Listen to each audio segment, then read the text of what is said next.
আসসালামু আলাইকুম, স্বাগত জানাচ্ছি আরটিভির রাতের সংবাদে। আপনাদের সঙ্গে রয়েছি আমি হাবিবা আফরোজ। ব্যাপক সমালোচিত সাইবার নিরাপত্তা আইন সংস্কারের উদ্যোগ শিগগিরই নেওয়া হবে বলে জানিয়েছেন আইন, বিচার ও সংসদ বিষয়ক উপদেষ্টা আসিফ নজরুল। রোববার দুপুরে রাজধানীর এনজিও বিষয়ক ব্যুরো ভবনে আয়োজিত অনুষ্ঠানে এই কথা জানান তিনি। আর তথ্য অধিকার আইনটি স্বচ্ছতা ও জবাবদিহিতা নিশ্চিতের অন্তরালে মূলত দুর্নীতি ও দুর্বৃত্তায়নকে উৎসাহিত করতেই প্রণয়ন করা হয়েছিল বলে মনে করেন নির্বাচন সংস্কার কমিশনের প্রধান বদিউল আলম মজুমদার। শরৎ খানের রিপোর্টে বিস্তারিত। স্বচ্ছতা ও জবাবদিহিতামূলক সুশাসন প্রতিষ্ঠায় তথ্য অধিকার এনজিওদের সহায়ক ভূমিকা শীর্ষক এই মতবিনিময় সভার আয়োজন করে তথ্য অধিকার ফোরাম ও মানুষের জন্য ফাউন্ডেশন। 60 থেকে 70% নাম্বার পেয়েছে জাতীয় এবং আন্তর্জাতিক এনজিও। সভায় বক্তারা বলেন 2009 সালে তথ্য অধিকার আইন হলেও এখন পর্যন্ত 46% এনজিওর ওয়েবসাইট নেই। গড়ে সারা দেশে 29% তথ্য জানানো হয়েছে তথ্য অধিকার আইনের আবেদনের প্রেক্ষিতে। তারা কিন্তু এই তথ্য অধিকার আইনের অন্তর্ভুক্ত। আলোচনায় দুর্নীতি সংস্কার কমিশনের প্রধান ডক্টর ইফতেখারুজ্জামান বলেন, তথ্য আইনের অংশীজনদের মতামত নিয়ে তথ্য কমিশনের সংস্কার করতে হবে। এই আইনটি একটা পর্যায়ে বেসরকারি সংস্থা আমাদের সকলের অংশীজনের সম্পৃক্ত করে টিআইবির সমন্বয়ের উপর ভিত্তি করে আমরা একটা পর্যায়ে নিয়ে যেতে পেরেছিলাম, যেটা আমাদের সকল পক্ষের জন্য সরকার, তৎকালীন সরকার এবং বেসরকারি সংস্থাগুলোর প্রতিনিধিদের কাছে মোটামুটি গ্রহণযোগ্য বিবেচিত হয়েছিল। নির্বাচন সংস্কার কমিশনের প্রধান বলেন, নাগরিকদের ক্ষমতায়িত করতে হলে সরকারি অফিসের তথ্য প্রবাহ নিশ্চিত করতে হবে। পাশাপাশি রাজনৈতিক দলগুলোকে তথ্য অধিকার আইনের আওতায় আনতে হবে। এটা একমাত্র আইন যেটা বাস্তবায়নের দায়িত্ব নাগরিকদের। তাই নাগরিকদেরকে ক্ষমতায়িত করা এবং নাগরিকদের সক্রিয়তা অত্যন্ত গুরুত্বপূর্ণ। তাই আমার মনে হয় এই দিকটা আমাদের নজর দেওয়া দরকার, নাগরিকদের ক্ষমতায়িত করার বিষয়টা, যাতে ভলান্টারি ডিসক্লোজার, যাতে সরকারি অফিসগুলো আইন উপদেষ্টা আসিফ নজরুল বলেন, তথ্য অধিকার ছাড়া সব অধিকার মূল্যহীন। কিন্তু আওয়ামী লীগ সরকারের সময় সাইবার সিকিউরিটি আইন করে বাক স্বাধীনতার অধিকারও হরণ করা হয়েছিল। সাইবার সিকিউরিটি অ্যাক্টটা অনেকের জনপ্রিয় দাবি হচ্ছে এটাকে বাতিল করে দেওয়া। এখানে দুই ধরনের অপরাধ আছে, একটা হচ্ছে কম্পিউটার অফেন্স, একটা হচ্ছে স্পিচ অফেন্স।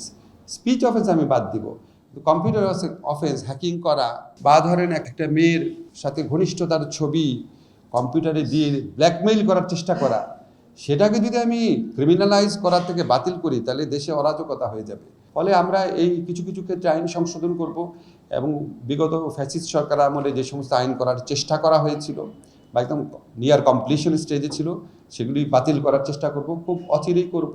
বিগত সরকার বিচার বিভাগকে নির্যাতনের হাতিয়ারে পরিণত করেছিল বলেও মন্তব্য করেন আসিফ নজরুল। এই শাসন বিভাগ, আইন বিভাগ, বিচার বিভাগ যদি ঠিক না থাকে। শরীয়ত খান, RTV, ঢাকা। সাবেক প্রধানমন্ত্রী শেখ হাসিনার ছেলে সজীব ওয়াজেদ জয়কে অপহরণ ও হত্যা চেষ্টার মামলায় 7 বছর কারাদণ্ড পাওয়া দৈনিক আমার দেশ পত্রিকার ভারপ্রাপ্ত সম্পাদক মাহমুদুর রহমানকে কারাগারে পাঠানো হয়েছে। ঢাকার অতিরিক্ত চিফ মেট্রোপলিটন ম্যাজিস্ট্রেট মাহবুবুল হক তাকে কারাগারে পাঠানোর আদেশ দেন। এ সময় তার আইনজীবী অভিযোগ করেন, বুদ্ধিভিত্তিক লড়াই করায় মাহমুদুর রহমানকে প্রহসনের মামলায় ফাঁসানো হয়েছে। দীপ্ত চন্দ্রপালের রিপোর্ট থাকছে বিস্তারিত। সাবেক প্রধানমন্ত্রী শেখ হাসিনার ছেলে সজীব ওয়াজেদ জয়কে অপহরণ করে হত্যার ষড়যন্ত্রের অভিযোগে করা মামলায় আত্মসমর্পণের জন্য আদালতে হাজির হন দৈনিক আমার দেশ পত্রিকার সম্পাদক মাহমুদুর রহমান। সকাল 10:30টার পর ঢাকার চিফ মেট্রোপলিটন ম্যাজিস্ট্রেট আদালতে হাজির হন তিনি। বলেন, ফ্যাসিবাদদের বিরুদ্ধে লড়াই অব্যাহত থাকবে। ফ্যাসিবাদের বিরুদ্ধে লড়াই করতে গেলে নিজের মেরুদণ্ড সোজা রাখতে হবে এবং মেরুদণ্ড সোজা রাখবার জন্যে আমি এই সিদ্ধান্ত নিয়েছি যে আইন যেটা আছে বাংলাদেশে সেই আইন অনুযায়ী আমি কার্ডে সারেন্ডার করব এবং আমি লড়াই অব্যাহত রাখবো, যদিও এই মামলা সর্বৈব মিথ্যা এবং একটা উদ্ভট মামলা। পরে ঢাকার অতিরিক্ত চিফ মেট্রোপলিটন ম্যাজিস্ট্রেট মাহবুবুল হকের আদালতে তিনি আত্মসমর্পণ করে আপিল শর্তে জামিন আবেদন করেন। শুনানি শেষে জামিন আবেদন নামঞ্জুর করে কারাগারে পাঠানোর আদেশ দেন বিচারক। মামলার ঘটনাস্থল আমেরিকায়, সেইটাকে কারসাজি করে বাংলাদেশে ঘটনাস্থল দেখিয়ে সেই মামলা করেছেন এবং জনাব মাহমুদুর রহমান এবং শফিক রেহমানকে জেল দিয়েছে 5 বছরে। অর্থাৎ বিচার ব্যবস্থার কোনো নিয়ম নীতিকে তারা তোয়াক্কা করে নাই। জনাব মাহমুদুর রহমান জেলে গেছেন, উনি আপিল করবেন, তারপর জেল থেকে বেরিয়ে আসবেন, সেটাই আমাদের প্রত্যাশা দ্রুততম সময়ের মধ্যে। 2023 সালের 17 আগস্ট এই মামলায় মাহমুদুর রহমানকে 7 বছরের সশ্রম কারাদণ্ড দেয় আদালত। দীপ্তচন্দ্র পাল, RTV, ঢাকা। নিউ মার্কেট থানার ব্যবসায়ী আব্দুল ওয়াদুদ হত্যা মামলায় সাবেক প্রধানমন্ত্রী শেখ হাসিনার বেসরকারি শিল্প ও বিনিয়োগ বিষয়ক উপদেষ্টা সালমান এফ রহমান ও সাবেক আইনমন্ত্রী আনিসুল হককে গ্রেপ্তার দেখানো হয়েছে। ঢাকার অতিরিক্ত চিফ মেট্রোপলিটন ম্যাজিস্ট্রেট মাহবুবুল হক গ্রেপ্তার দেখানোর আদেশ দেন। আজ তাদের কারাগার থেকে আদালতে হাজির করা হয়। এরপর মামলার তদন্ত কর্মকর্তা তাদের গ্রেপ্তার দেখানোর আবেদন করেন। আদালত সেই আবেদন মঞ্জুর করেন। এরপর আসামি পক্ষে জামিন আবেদন করেন। আদালত জামিন নামঞ্জুর করে তাদের কারাগারে পাঠানোর আদেশ দেন। এদিকে বৈষম্য বিরোধী ছাত্র আন্দোলন চলাকালে মামুন নামের একজনকে হত্যার অভিযোগে রাজধানীর মিরপুর মডেল থানার করা মামলায় সাবেক সংস্কৃতি মন্ত্রী আসাদুজ্জামান খান নূরকে গ্রেপ্তার দেখিয়েছিলেন আদালত। বৈষম্য বিরোধী ছাত্র আন্দোলনে রাজধানীর নিউ মার্কেটের ব্যবসায়ী আব্দুল ওয়াদুদ হত্যা মামলায় পুলিশের সাবেক মহাপরিদর্শক আইজিপি চৌধুরী আব্দুল্লাহ আল মামুনের 4 দিনের রিমান্ড মঞ্জুর করেন আদালত। একই মামলায় ঢাকা দক্ষিণ সিটি কর্পোরেশন 26 নম্বর ওয়ার্ডের সাবেক কাউন্সিলর হাসিবুর রহমান মানিকের 5 দিনের রিমান্ড মঞ্জুর করা হয়। রোববার সকালে ঢাকার চিফ মেট্রোপলিটন ম্যাজিস্ট্রেট CMM আদালতে হাজির করে দুজনেরই 10 দিনের রিমান্ড আবেদন করে পুলিশ। আসামিদের আইনজীবী রিমান্ড বাতিল চেয়ে জামিনের আবেদন করেন। উভয় পক্ষের শুনানি শেষে ঢাকার অতিরিক্ত চিফ মেট্রোপলিটন ম্যাজিস্ট্রেট মাহবুবুল হক তাদের রিমান্ডে নেওয়ার আদেশ দেন। এই আমার আসামির বিরুদ্ধে অভিযোগ করা হয়েছে যে ওনারা উস্কানি দিয়েছেন, কিন্তু এখানে এই 200-250 অজ্ঞাতনামা লোক বা ইজাহার নামে 130 জন ব্যক্তি যারা আছেন নাম ইজাহারে, এরা কে কাকে উস্কানি দিয়েছে এরকম কোনো অভিযোগ ইজাহারে পাওয়া যায় নাই। তাদেরকে এইগুলার রুটিন মাফিক তারা একটা শোনেশ দেখানো একটা তাদের একটা কালচারে পরিণত হয়েছে, এর কোনো ভিত্তি নাই। জামায়াতে ইসলামের আমির ডাক্তার শফিকুর রহমান বলেছেন, তানজিম হত্যাকাণ্ডের 1 মাস আগে সন্ত্রাসীরা জামিন পেয়ে জেল থেকে বের হয়ে বড় ধরনের দুর্ঘটনা ঘটিয়েছে। একইভাবে আরও অনেক শীর্ষ সন্ত্রাসী জামিনে মুক্তি পেয়ে বের হয়ে আসছে। তাদের বিষয়ে সরকারকে আরও কঠোর হতে হবে। শনিবার রাতে কক্সবাজারে নিহত সেনাবাহিনীর লেফটেন্যান্ট তানজিম সরওয়ার নির্জনের টাঙ্গাইলের গ্রামের বাড়িতে পরিবারের সঙ্গে সাক্ষাৎ শেষে এসব কথা বলেন তিনি। নির্বাচন বিষয়ে সাংবাদিকদের প্রশ্নের জবাবে এ সময় তিনি বলেন, সরকারকে 2টি রোডম্যাপ দেওয়া হয়েছে, প্রথমটি সংস্কার, পরেরটি নির্বাচন। এ সময় জামায়াতের সহকারী সেক্রেটারি জেনারেল মোহাম্মদ রফিকুল ইসলাম খান সহ অনেকেই উপস্থিত ছিলেন। ওনার ঘটনার 1 মাস আগে এরা বেল পেয়ে রিলিজ হয়েছে জেল থেকে। আগে জেলে ছিল ডাকাত দল হিসাবে, এবং এরপরে তো তারা একটা বিশাল দুর্ঘটনা ঘটায় ফেললো। এরকম আরও অনেকেই জেল থেকে বেল পেয়েছেন। সরকারকে এগুলো দেখতে হবে। আমরা 2টি রোডম্যাপ চেয়েছি একটা সংস্কারের জন্য। সেই রোডম্যাপে নির্দিষ্ট হতে হবে যে কী কী বিষয়ে সংস্কার হবে এবং কতদিনের ভিতরে সংস্কার হবে। এই সংস্কারের রোডম্যাপটা যদি সাকসেসফুল হয় তাহলে পরবর্তীটা দেরি না করেই দিতে হবে নির্বাচনী রোডম্যাপ। কিন্তু প্রথমটা যদি সফল না হয় দ্বিতীয়টাও ব্যর্থ হবে। আমরা কোনো ব্যর্থ নির্বাচন চাচ্ছি না। আমরা চাচ্ছি এখন একটা সফল এবং একটা ক্রেডিবল নির্বাচন। কারামুক্ত শীর্ষ সন্ত্রাসীরা নতুন করে অপরাধে জড়ালে তাদের বিরুদ্ধে ব্যবস্থা নেওয়ার কথা বললেন ঢাকা মহানগর পুলিশ কমিশনার মোহাম্মদ মইনুল হাসান। রোববার সকালে পল্টনে বাংলাদেশ ক্রাইম রিপোর্টার্স অ্যাসোসিয়েশন ক্র্যাবের ক্রীড়া উৎসব 2024 ফুটবল খেলার উদ্বোধনীতে অংশ নিয়ে তিনি বলেন, তাদের বিষয়ে সার্বিক খোঁজখবর রাখা হচ্ছে। মাদক সন্ত্রাস ও অস্ত্রধারীদের বিরুদ্ধে অভিযান চলছে। জেনেভা ক্যাম্পে অভিযানে অনেক অস্ত্র উদ্ধার হয়েছে এবং অপরাধী গ্রেপ্তার হয়েছে। রাজধানীর আইন শৃঙ্খলা পরিস্থিতি উন্নয়নে পুলিশ নতুন উদ্যমে কাজ শুরু করেছে জানিয়ে তিনি বলেন, এখনও যেসব পুলিশ সদস্য কর্মস্থলে যোগ দেয়নি তাদের বিরুদ্ধে ব্যবস্থা নেওয়ার প্রক্রিয়া শুরু হয়েছে। যারা ইতিমধ্যে মুক্তি পেয়েছেন তারা দীর্ঘ জেল টার্ম করে তারা আদালতের আদেশের মাধ্যমে আসছেন। তো তারা আমাদের সার্ভিলেন্সে আছেন। তারা যদি নতুন করে অপরাধে যুক্ত হন অবশ্যই নতুন করে আইনের ব্যবস্থা হবে। দুর্গাপূজাকে কেন্দ্র করে দেশকে অস্থিতিশীল করার ষড়যন্ত্র করছে পতিত স্বৈরাচারের দোসররা, এমন অভিযোগ করে সাম্প্রদায়িক সম্প্রীতি বজায় রাখতে সবাইকে সতর্ক থাকার আহ্বান জানিয়েছেন বিএনপি স্থায়ী কমিটির সদস্য গয়েশ্বর চন্দ্র রায়। আর পাহাড়ে সহজ সরল জনগোষ্ঠীকে উস্কানি না দিতে প্রতিবেশী দেশের প্রতি আহ্বান জানিয়েছেন অবসরপ্রাপ্ত মেজর হাফিজউদ্দিন আহমেদ। অর্ণব গফুরের রিপোর্টে থাকছে বিস্তারিত। জিয়া মঞ্চের ৩১তম প্রতিষ্ঠা বার্ষিকী উপলক্ষে শহীদ জিয়ার মাজারে শ্রদ্ধা নিবেদনের জন্য দেশের বিভিন্ন প্রান্ত থেকে হাজির হন বিএনপি নেতাকর্মীরা। বিএনপি চেয়ারপারসনের উপদেষ্টা আব্দুস সালামকে নিয়ে শ্রদ্ধা জানান গয়েশ্বর চন্দ্র রায়। এ সময় পূর্ণাঙ্গ গণতান্ত্রিক ধারা প্রতিষ্ঠায় তারেক রহমান সহ রাজনৈতিক মামলাগুলো দ্রুত প্রত্যাহারে সরকারের প্রতি আহ্বান জানান গয়েশ্বর চন্দ্র রায়। সতর্ক করেন ফ্যাসিবাদীদের ষড়যন্ত্রের ব্যাপারে। ৫ই আগস্টে যারা পরাজিত শক্তি তারা বুঝছে না, তারা হয়তো একটা সাবনাইজ করার চেষ্টা করবে। সকল পূজাকে আমরা দেখভাল করব, আমরা জনগণকে নিয়ে নিরাপত্তা দিব এবং সেখানে আমাদের নেতৃত্ব যদি ব্যর্থতা হয় তাদের বিরুদ্ধে যথাযথ ব্যবস্থা গ্রহণ করবে। আমি আশা করি কুচক্রী মহল যতই চেষ্টা করুক, জাতির কপালে কলঙ্ক লেপন করার সকল অপচেষ্টা আমরা অত্যন্ত কঠিন হাতে মোকাবেলা করব। এদিকে ঢাকা রিপোর্টার্স ইউনিটিতে জাতীয়তাবাদী মুক্তিযোদ্ধা দল আয়োজিত আলোচনা সভায় বিএনপির স্থায়ী কমিটির সদস্য হাফিজউদ্দিন আহমেদ বলেন, সরকারের উপদেষ্টা পরিষদের অর্ধেক সদস্য বিপ্লবের চেতনা বহন করে না। দুর্বলতা দূর করতে সরকারকে রাজনৈতিক দলগুলোর সঙ্গে আলোচনার পরামর্শ দেন তিনি। পার্বত্য চট্টগ্রাম নিয়ে বিদেশ থেকে তাদের প্রতি নানান ধরনের কর্মকাণ্ড চালানো হয়, যাতে সহজ সরল মানুষের জীবন বিপন্ন হয়, তাদেরকে যাতে ভুল পথে চালিত করা যায় কিনা সেই সম্পর্কে একটা চেষ্টা করা থাকে। আমি আশা করব আমাদের প্রতিবেশী রাষ্ট্র তাদেরকে আর উস্কানি দেবে না, তাদেরকে ট্রেনিং দিয়ে অস্ত্র হাতে আবার হিল ট্রাক্সের মধ্যে ঢুকাবার চেষ্টা করবেন না।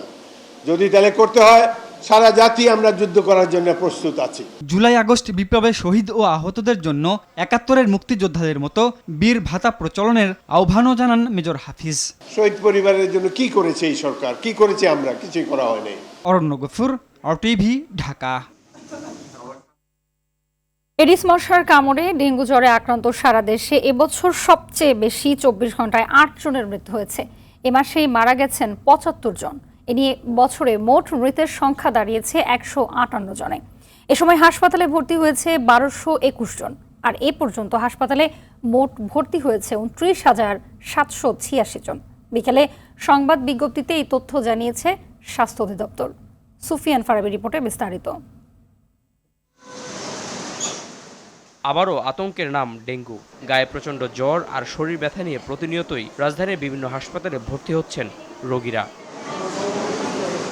চিকিৎসা সেবা নিয়ে কয়েকদিনের মধ্যে সুস্থ হলেও অনেকের প্লাটিলেট দ্রুতই নেমে যাচ্ছে। হাসপাতালের বিছানায় শুয়ে কাতরাচ্ছেন সব বয়সী রোগীরা। কয়েকদিনের জ্বরেই একেবারে কাহিল। কারো ভাগ্যে বেড জুটেছে, কেউ আবার বাধ্য হয়ে মেঝেতে শুয়ে চিকিৎসা নিচ্ছেন। শুয়ে থেকে আমরা যারা পেশেন্টের সাথে থাকি, আমাদেরও রিস্ক আছে যে আমরা অসুস্থ হয়ে যেতে পারি ওনাদের ইনফেকশনে। তাই এই ফ্লোরিং ব্যবস্থা খুবই খারাপ। ব্লাড টেস্ট করছি, করার পরে ডেঙ্গু জ্বর ধরা পড়ছে, পড়ার পরে স্লাইন দিচ্ছে, তাদের ট্রিটমেন্ট নেওয়ার পরে এখন মোটামুটি ভালো আছে। খাতে চাচ্ছে না, ওই পেঁপে টেপে যা খাওয়ার দরকার এইগুলো আর কেউ কম খাচ্ছে, যার কারণে এমনি সব দিকে ভালো। নতুন করে হাসপাতালে ভর্তি হয়েছে আরও ৮৬০ জন। সবচেয়ে বেশি আক্রান্ত ঢাকা দক্ষিণ সিটি কর্পোরেশন এলাকায়। চট্টগ্রাম সিটি কর্পোরেশন, ঢাকা উত্তর সিটি কর্পোরেশন ও খুলনা নগরীতেও ডেঙ্গুর প্রকোপ বেড়েছে। চিকিৎসকরা বলছেন প্রতিকারের চেয়ে জরুরি প্রতিরোধ গড়ে তোলা। তবে নিজেদের সর্বোচ্চ দিয়ে কাজ করছেন তারা। প্রিভেন্টিভ মেজার্সটা ভেরি ইম্পর্টেন্ট। যে কোনো ডিজিজের ক্ষেত্রে আসলে prevention is better than cure, আমরা সবাই জানি। তো ডেঙ্গুর ক্ষেত্রেও তাই। এটা আরও কিছু বাড়তে পারে, যে এখন যে অবস্থাটা তার চেয়ে আরও বাড়ার কিছু সম্ভাবনা আছে। চলতি বছর এখন পর্যন্ত ডেঙ্গু আক্রান্ত রোগী শনাক্ত হয়েছে ২৮,৬৫৬। মৃত্যুবরণ করেছে ১৫০ জন। Sufian Farabi, RTV, Dhaka. Liano balance moisture beauty soap বাজারে এনেছে এসিআই। রোজ অ্যাগ্রোগ্লিসারিন এবং কোকোনাট মিল্ক, এই দুই ভ্যারিয়েন্টে বাজারে পাওয়া যাবে সৌন্দর্যের সাবানটি। সাবানটির মূল বিশেষত্ব হলো ত্বকের আর্দ্রতা, সামঞ্জস্যতা বজায় রাখা এবং ত্বকের কোমলতা ও উজ্জ্বলতা বৃদ্ধিতে সহায়তা করে। পণ্যটির উদ্বোধনী অনুষ্ঠানে ছিলেন এসিআই কনজিউমার ব্র্যান্ড ক্রুসের business director Kamrul Hasan, media and communication GM Nahid Newaz ও বিজনেস ম্যানেজার জামান আসিফ আহমেদ সহ কর্মকর্তারা।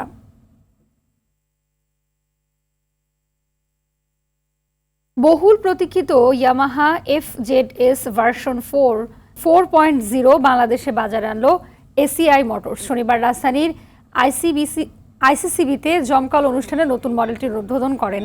উদ্বোধন অনুষ্ঠানে উপস্থিত ছিলেন Yamaha motor India group chairman Eishin Chihana, ACI motors managing director FH Ansari সহ সংশ্লিষ্ট কর্মকর্তারা। 150 সিসির সেগমেন্টের FI ইঞ্জিন সমৃদ্ধ টুরিং কমিউটার সেগমেন্টের বাইকটি 6টি কালারে বাজারে পাওয়া যাবে। আকর্ষণীয় এই মোটরসাইকেল মডেলটির দাম নির্ধারণ করা হয়েছে 2,99,500 টাকা।